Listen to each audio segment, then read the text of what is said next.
పెళ్లితో ముడిపడిన బంధం 7. ఇష్టం కాదు నాన్న, చాలా చాలా ఇష్టం. ప్రాణం నాన్నకి నువ్వంటే. నువ్వు లేకపోతే ఈ నాన్న లేడురా అన్నాడు. మరి అంత ఇష్టం ఉంటే నువ్వు మమ్మీ ఎందుకని నాకు కావాల్సింది ఇవ్వడం లేదు అని అడిగాడు. ఆ మాటకి ఆశ్చర్యంగా చూస్తూ నీకు కావాల్సిందా ఏంటి నానాది అని అడిగాడు. చెప్తాను కానీ నేను చెప్పేది విని మీరు ఇవ్వను అనరుగా అన్నాడు బన్నీ. లేదు నాన్న, నువ్వు ఏది అడిగినా తప్పకుండా ఇస్తాను, ప్రామిస్ అన్నాడు చేతిలో చెయ్యి వేస్తూ. Thanks daddy, thank you so much అని హగ్ చేసుకొని రండి అని చెయ్యి పట్టుకొని తీసుకెళ్తున్నాడు. బన్నీ, ఏదో అడగాలి అని ఎక్కడికి తీసుకెళ్తున్నావు అన్నాడు విక్రాంత్. చెప్తాగా డాడీ, ముందు మీరు రండి అని సుధ దగ్గరికి తీసుకెళ్లాడు. తండ్రి కొడుకులను చూసి అయోమయంగా లేచి నిల్చుంది సుధ. అయ్యో మమ్మీ, ఎందుకు లేచావు? నీకు లెగ్ పెయిన్ కదా, కూర్చో అంటూ తనని కూర్చోబెట్టి, మమ్మీ డాడీ నాకు ఒక ప్రామిస్ చేశారు, అలానే నువ్వు కూడా నాకు ప్రామిస్ చేశావనుకో నేను చాలా హ్యాపీ అన్నాడు బన్నీ. నా బన్నీ హ్యాపీగా ఉంటాడంటే నాకు ఇంకేం కావాలి? సరే నేను కూడా ప్రామిస్ చేస్తాను అంది సుధ నవ్వుతూ. మమ్మీ కూడా ప్రామిస్ చేసిందిగా, ఇప్పుడైనా చెప్పు నాన్న, ఏం కావాలి అని అడిగాడు విక్రాంత్. చెప్తాను డాడీ అని అతనిని తీసుకొచ్చి సుధ పక్కన కూర్చోబెట్టాడు. ఇద్దరు ఒకరికొకరు తగలగానే ఇబ్బందిగా దూరం జరిగారు. బన్నీ ఇద్దరు చేతులు పట్టుకొని, మీరిద్దరూ తొందరగా నాకు ఒక బుల్లి చెల్లిని ఇవ్వాలి అన్నాడు. ఆ మాట వినగానే ఇద్దరూ ఒకేసారి వాట్ అని అన్నారు, కొంచెం గట్టిగా. బన్నీ తల చెవులు మూసుకొని, అబ్బా ఏంటి డాడ్ అంత గట్టిగా అరిచారు? నేనేమన్నా మనీ కావాలి, కారు కావాలి అని అడిగానా? చెల్లినే కదా అడిగింది అన్నాడు. బన్నీ, అసలు నీకు ఇది మమ్మల్ని ఎలా అడగాలి అనిపించింది అన్నాడు విక్రాంత్. అదేం డాడ్ అలా అంటున్నావు? చెల్లి కావాలని మిమ్మల్ని కాకుండా ఇంకెవరిని అడుగుతాను చెప్పండి అన్నాడు. అది కాదు నాన్న, ఎప్పుడు లేనిది ఇప్పుడు ఎలా ఏంటని అన్నాడు. మా ఫ్రెండ్స్ అందరికీ చెల్లెళ్ళు తమ్ముళ్ళు ఉన్నారు, వాళ్ళని చూసినప్పుడల్లా నాకు చెల్లో తమ్ముడో ఉంటే ఎంత బాగుంటుందో అనిపించింది. ఈ విషయం మీతో ఎప్పుడో చెప్పాలనుకున్నాను, కానీ ఇప్పటికి చెప్పాను. ప్లీజ్ మీరు తొందరగా నాకు చెల్లిని కానీ తమ్ముని కానీ ఇవ్వండి అన్నాడు. ఆ మాటకి ఇద్దరు మొహాలు చూసుకొని మళ్ళీ వెంటనే తిరిగిపోయారు. ఏంటి డాడ్ మాట్లాడవు? నాకేం కావాలన్నా ఇస్తానన్నావు, ప్రామిస్ కూడా చేశావు అన్నాడు. ఆ మాటకి ఏం చెప్పాలో అర్థం కాక విక్రాంత్ దిక్కులు చూస్తున్నాడు. మమ్మీ నువ్వేంటి, నేను హ్యాపీగా ఉండాలంటే ఏమైనా ఇస్తానన్నావు, ఇప్పుడు నువ్వు కూడా డాడీలా సైలెంట్ అయిపోయావేంటి అన్నాడు. అది బన్నీ అంటూ చేతులు నలుపుకుంటుంది సుధ. ఏంటి మమ్మీ అంత టెన్షన్ పడుతున్నావు? నీకు చెల్లిని ఇవ్వాలని లేదా అన్నాడు. అయ్యో, నా బన్నీ అడిగితే నేను కాదంటానా?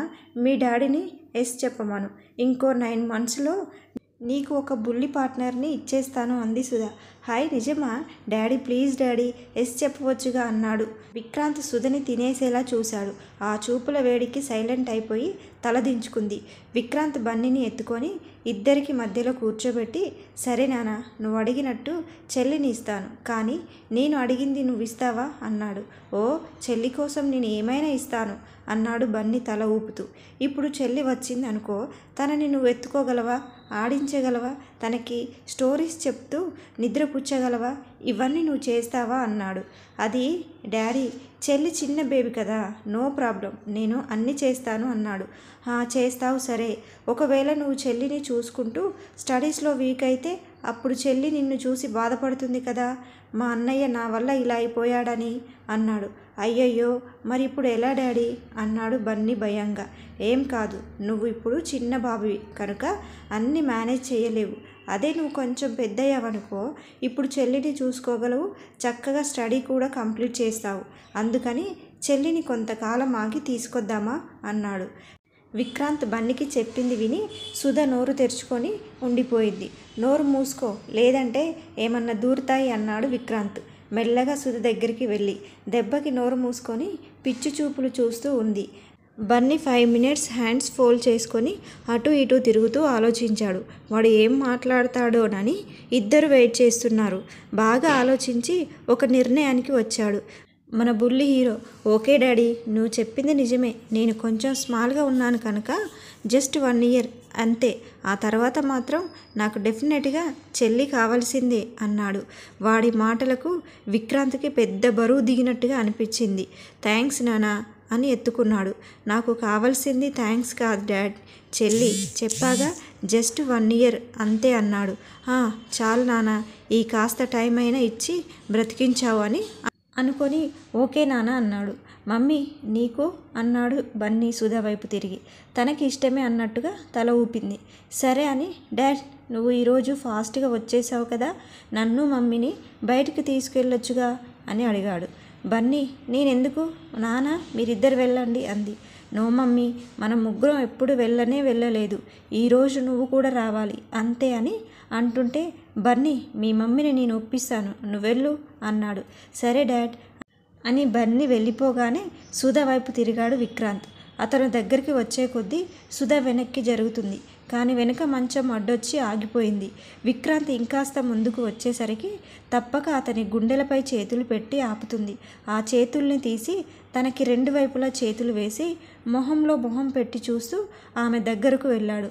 అతని వెచ్చని శ్వాస ముఖం మీద గిలిగింతలు పెడుతుంటే కళ్ళు మూసుకొని ఉండిపోయింది. ఓయ్ నిజం చెప్పు, ఇదంతా నీ ఐడియానేనా అన్నాడు. ఆ మాటకి కళ్ళు తెరిచి ఏ ఐడియా అండి అది? ఏం తెలియనట్టు భలే యాక్టింగ్ చేస్తున్నావు, కానీ అసలు నీకింత ధైర్యం ఎప్పుడొచ్చింది? ఈ మధ్య నీ మీద అస్సలు కోప్పడడం లేదు, పైగా మీ వాళ్ళని కూడా ఇక్కడే ఉంచాను అని నేను మారిపోయాను అనుకుంటున్నావా అని అన్నాడు. అతని మాటలు వింటుంటే ఎక్కడో మనసులో చిగురించిన ఆశలు మళ్ళీ మూడుబారినట్టు అనిపిస్తుంది సుధకి. తన కంగారు భయం మొహంలో స్పష్టంగా కనిపిస్తుంటే ఇక ఏడిపించడం మంచిది కాదని ఇంకాస్తగా దగ్గరకు వెళ్ళాడు. ఇక మాట్లాడాడంటే తన పెదవులు ఆమె పెదాలకు తగిలేంత దగ్గరగా ఉన్నాడు. అతనిని అంత దగ్గర చూస్తుంటే సుధాకి ఒళ్ళంతా ఒక్కసారిగా వేడెక్కిపోయింది. ఆమె అవస్థను గమనించి దూరంగా జరిగి సుధాను ఎత్తుకున్నాడు. బుద్ధిస్తాడని ఎదురు చూసిన ఆమెకి ఇలా అతను తీసుకెళ్తుంటే ఆశ్చర్యంగా అనిపించింది. అప్పటికే బన్నీ ఇంట్లో వాళ్ళకి ఈ విషయం చెప్పడంతో విక్రాంత్ సుధాని తీసుకెళ్తుంటే ఎవ్వరూ ఏం అడగలేదు. గ్రాని మేము అని విక్రాంత్ మాట్లాడబోతుంటే బన్నీ చెప్పాడు నాన్న, జాగ్రత్తగా వెళ్ళిరండి అంది భానుమతి. బావగారు బాయ్ అన్నారు నిఖిల్ కీర్తిలు. బాయ్ అని చెప్పి బయటికి వెళ్ళి కారులో కూర్చోబెట్టాడు సుధని. మమ్మీ డాడీ మీరిద్దరూ ఫస్ట్ కూర్చుంటే ఒక్కరినే వెనుక కూర్చోనా అన్నాడు బన్నీ బొంగమూతి పెట్టుకొని. ఓసారి కన్నా కమ్ అని బన్నీని తన ఒడిలో కూర్చోబెట్టుకుంది సుధా. థ్యాంక్ యూ మమ్మీ అని సుధాకి కిస్ ఇచ్చి డాడీ లెట్స్ గో అన్నాడు. ఓకే సార్, తమరి ఆజ్ఞ అని నవ్వుకుంటూ కార్ని పెద్ద మాల్కి తీసుకెళ్లాడు. ముందుగా వీడియో గేమ్ ఆడి తర్వాత ఫుడ్ ఆర్డర్ పెట్టి కూర్చున్నారు. సరిగ్గా అదే టైంకి అనామిక కూడా తన కంపెనీ ప్రాజెక్టు కోసం ఎవరినో కలవడానికి వచ్చి వాళ్ళు ఇంకా రాకపోవడంతో కాఫీ తాగడానికి వచ్చి సరిగ్గా వీళ్ళ టేబుల్ దగ్గరలోనే కూర్చుంది. విక్రాంత్ ఆర్డర్ పెట్టిన ఫుడ్ రావడంతో సుధ తింటూనే బన్నీకి పెట్టింది. వాడు తింటూ డాడీ మీకు ఒకటి తెలుసా అన్నాడు. ఏంటి నాన్న అని అడిగాడు విక్రాంత్. మమ్మీ ఎప్పుడు నాకు తినిపిస్తుంది కదా, అలానే మా ఫ్రెండ్స్కి కూడా వాళ్ళ మమ్మీనే తినిపిస్తారంట అన్నాడు. ఇందులో తెలియాల్సిందేముంది నాన్న, ఎవరి మమ్మీ అయినా అంతేగా అన్నాడు. అది కాదు డాడీ, మమ్మీలు వాళ్ళకి తినిపిస్తే వాళ్ళకి డాడీలు పెడతారంట, మీ ఇంట్లో కూడా అంతేనా అని అడిగారు నన్ను అన్నాడు. ఆ మాటకి ఇద్దరు ఒకరి మొహాలు ఒకరు చూసుకొని మరి నువ్వేం చెప్పావు నాన్న అని అడిగారు ఒకేసారి. దానితో ఇద్దరి వంక చూస్తూ ఏం చెప్తాను, జరిగిందే చెప్తాను అన్నాడు. అంటే అన్నాడు విక్రాంత్. అంటే ఏంటి డాడీ, నువ్వెప్పుడైనా మమ్మీకి పెట్టావా? లేదుగా, అదే చెప్పాను అన్నాడు సుధా పెట్టే భోజనం తింటూ. విక్రాంత్ ఏం మాట్లాడలేక ఇబ్బంది పడుతుంటే అది అర్థం చేసుకున్న సుధా లేదు నాన్న, మీ డాడ్ నాకు పెడతారు అంది. ఎప్పుడు? ఆశ్చర్యపోవడం విక్రాంత్ వంతైంది. ఆ మాటకి బన్నీ నిజమా మమ్మీ అన్నాడు హ్యాపీగా చూస్తూ. అబద్ధం చెప్పడంతో విక్రాంత్ని ఫేస్ చేయలేక అవును నాన్న అంది బన్నీని చూస్తూ. మమ్మీ నేనెప్పుడు చూడలేదుగా నీకు పెట్టడం, మరి ఇంకెప్పుడు తినిపించారు అన్నాడు ఆలోచించుకుంటూ. అది డాడీ నైట్ చాలా లేటుగా వస్తారు కదా, అప్పుడు నువ్వు పడుకుండి పోతావు కనుక నువ్వు చూడలేదు, అంతేకాని మీ డాడీ అయితే డైలీ పెడతారు అంది బన్నీ ఫీల్ అవ్వకుండా అబద్ధం చెప్తూ. విక్రాంత్కి తను అబద్ధం చెప్పినందుకు కోపం వచ్చినా కొడుకు మొహంలో హ్యాపీనెస్ చూసి ఆ కోపం కొట్టుకుపోయింది. అయితే మా డాడీ కూడా గుడ్ డాడీనే అన్నాడు హ్యాపీగా. అదేంటి అలా అన్నావు అంటే నేను ఇప్పటి వరకు బ్యాడ్ డాడీనా అన్నాడు విక్రాంత్ బన్నీ వైపు చూస్తూ. ఆ మాట నేను కాదు డాడీ, మా ఫ్రెండ్స్ అన్నారు. మీ మమ్మీని పట్టించుకోకపోతే వాళ్ళు బ్యాడ్ డాడీని అని.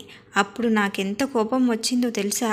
వాడిని ఒక గుద్దు గుద్ది వాడి నోటితోనే నిన్ను గుడ్ డాడీ అని చెప్పించాలనుకున్నాను. కానీ ఇంతలో అందరూ అదే అనడంతో నాకు చాలా ఏడుపు వచ్చేసింది డాడీ అన్నాడు అప్పటి రోజును గుర్తు చేసుకుంటూ. ఆ సంఘటన గుర్తు వస్తేనే బన్నీ మొహం ఇంత డల్ అయిపోయిందే.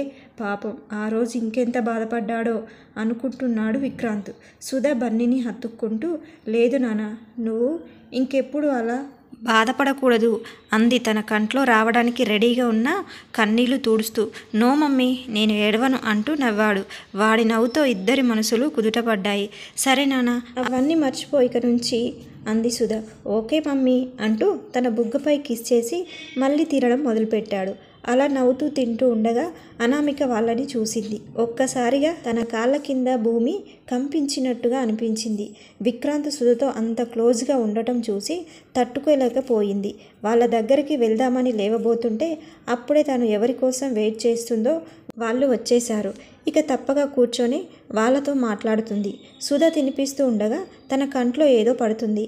అమ్మా అంటూ కన్ను నలుపుతూ ఉంటే, ఏమైంది మమ్మీ అన్నాడు బన్నీ కంగారుగా. ఏం లేదు నాన్న, ఏదో పడింది అంతే అంది. కానీ కారంగా ఉండడంతో పాపం కన్ను తెరవలేక ఇబ్బంది పడుతుంటే విక్రాంత్ తన వైపు తిరిగి ఆమె చేతిని తీసి ఊదుతాడు. అయినా కంట్లో నుంచి నీళ్లు వస్తుంటే కర్చీఫ్ తీసి కన్నుపై పెట్టి అదుముతాడు. అప్పటి వరకు వాళ్ళతో మాట్లాడిన అనామిక వాళ్ళ వైపు చూసేసరికి విక్రాంత్ సుధకి దగ్గరగా ఉండటం చూసి ఆవేశపడుతుంది. లేచి వెళ్దామంటే అది వాళ్ళ కంపెనీకి ఎంతో ముఖ్యమైన ప్రాజెక్టు. ఇక తప్పక ముళ్ళ మీద కూర్చున్నట్టుగా ఆ చైర్లోనే కూర్చొని ఉంటుంది. వాళ్ళు తిన్న తర్వాత విక్రాంత్ హ్యాండ్ వాష్ చేసుకొని వచ్చి సుధని ఎత్తుకోబోతుంటే, వద్దండి, నేను లేవడానికి ట్రై చేస్తాను అంటుంది. సరే అన్నట్టుగా చేతులు పట్టుకొని నించొని ఉన్నాడు. సుధ టేబుల్ని సపోర్ట్ తీసుకొని లేచింది. కానీ ముందుకు వెళ్ళాలంటే భయంగా ఉంది. ఎలాగోలా నడుద్దామని అడుగు వేసిందో లేదో జారి పడిపోతుంటే విక్రాంత్ అలర్ట్ అయ్యి వెంటనే పట్టుకొని తన సపోర్ట్తో నడిపించి తీసుకెళ్లాడు.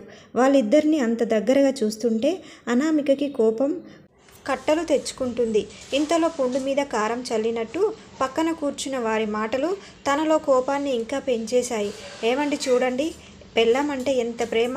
ఎక్కడైనా భర్తకి భార్య సేవ చేయడం చూశాం, కానీ భర్త భార్యను ఇంత జాగ్రత్తగా చూసుకుంటున్నాడో అంటుంటే వాళ్ళ వైపు తిరిగి కోపంగా చూసింది అనామిక. ఆ చూపుకు వాళ్ళేమీ భయపడకుండా, ఏంటమ్మా ఆలోచిస్తున్నావు అన్నారు. ఆ మాటకు ఏం సమాధానం చెప్పాలో తెలియక మళ్ళీ సుధా వాళ్ళు ఎక్కడున్నారో వెతకడం మొదలుపెట్టింది. తన కోసం వచ్చిన వాళ్ళకి అనామిక ప్రవర్తన వింతగా అనిపించింది. మేడం అని పిలిచారు. వాళ్ళ వైపు తిరిగి వాట్ అంది. మీరు ప్రాజెక్ట్ ఫైనల్ కోసమేగా వచ్చారు? ఎస్ అంది. మరి మాకు ఎక్స్ప్లెయిన్ చేయకుండా అని కొంచెం సీరియస్గా అడిగేసరికి, సారీ సార్, చిన్న డిస్టర్బెన్స్ అంతే అని వాళ్ళకి ప్రాజెక్టు మొత్తం ఎక్స్ప్లెయిన్ చేసింది. ఇంతటితో పెళ్లితో ముడిపడిన బంధం 7వ భాగం పూర్తయింది. 8వ భాగంలో మళ్ళీ కలుద్దాం. ఈ వీడియో మీకు నచ్చితే లైక్ చేసి సబ్స్క్రైబ్ చేసుకోండి.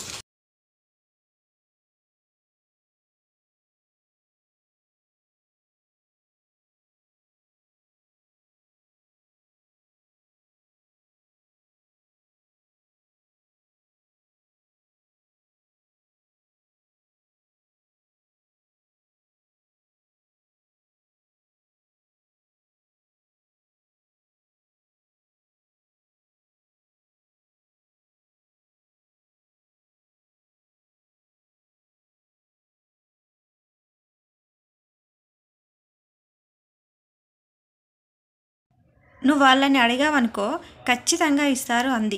అవునా, సరే అయితే ఇప్పుడే వెళ్ళి అడుగుతాను అని పరుగున విక్రాంత్ దగ్గరికి వెళ్ళాడు. ఏంటి సుందరి, నువ్వు చేసిన పని? ఇప్పుడు వీడెళ్ళి వాళ్ళని ఎంత ఇబ్బంది పెడతాడో అంది భానుమతి. ఏం పర్లేదు అమ్మా, అడగనివ్వండి. కనీసం బన్నీ కోసమైనా వాళ్ళు దగ్గర అవుతారు. అయినా కొన్ని రోజులు మనం ఇలా ఊరుకొనే తప్పు చేశాము. ఇక ఇలానే వదిలేశామంటే మరింత ప్రమాదం. అయినా మీరే చూస్తున్నారుగా, సుధమ్మకి దెబ్బ తగిలిన దగ్గర నుంచి విక్రాంత్ బాబు తనని ఎంత జాగ్రత్తగా చూస్తున్నారో. ఇలాంటి టైంలోనే మనం ఏదో ఒకటి చేసి వాళ్ళని ఇంకా దగ్గర చేయాలి. ఇనుముని వేడిగా ఉన్నప్పుడే వంచగలం. అలా విక్రాంత్ బాబు సుధమ్మతో ఇంత మంచిగా ఉన్న ఈ టైంలోనే మనం చేయాల్సింది చెయ్యాలి. అప్పుడు చూడండి ఇక పెళ్ళాం కొంగు పట్టుకొని తిరుగుతారు. విక్రాంత్ బాబు అంది సుందరి.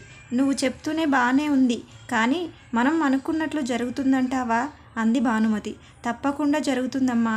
ఎంతటి వీరులైనా కాంతదాసులే అన్నట్టు ఒక్కసారి విక్రాంత్ బాబుని సుధమ్మకు దగ్గర అవ్వనివ్వండి, అప్పుడు చెప్తాను అంది. తండ్రి దగ్గరికి వెళ్ళిన బన్నీ విక్రాంత్ పక్కనే సోఫాలో కూర్చొని తను ల్యాప్టాప్లో వర్క్ చేసుకుంటుంటే చూస్తూ కూర్చున్నాడు.